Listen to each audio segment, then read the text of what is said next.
Il-kandidat ta' Demokratiċi għal viċi presidenza fl-elezzjoni ta' Novembru li ġej, Tim Walz, aċċetta formalment din in-nomina waqt il-Konvenzjoni Nazzjonali tal-Partit Demokratiku. It's the honor of my life to accept your nomination for Vice President of the United States. Walz li għandu 60 sena stqar li dan huwa l-aktar diskors importanti tiegħu huwa jkritika lir Repubblikani għall attakki tagħhom fuq id-drittijiet tal-abort u ż-żwieġ bejn persuni tal-istess sess.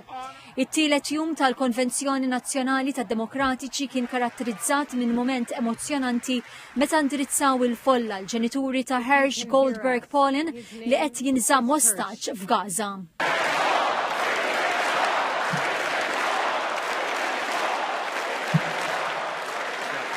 At this moment, 109 treasured human beings are being held hostage by Hamas in Gaza.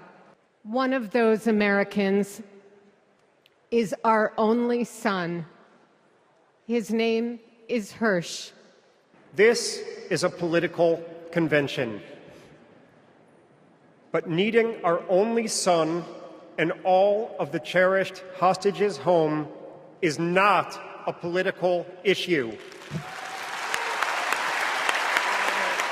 It is a humanitarian issue. Fost il-kellima li indirizzaw il-Konvenzjoni Nazzjonali tad-Demokratiċi, is-Segretarju tat Trasport Amerikan Pete Buttigieg li tkellem dwar il-kisbiet tal-Gvern Amerikan li wittew it-triq biex hu jkollu familja. We get to choose our president. We get to choose our policies, but most of all, we will choose a better politics. A politics that calls us to our better selves and offers us a better everyday. That is what Kamala Harris and Tim Walz represents. Il-qofol tal-konvenzjoni jintlaħaq il-lejla bid-diskors tal-Viċi President u kandidata tad-Demokratiċi fl-elezzjoni presidenzjali Kamala Harris.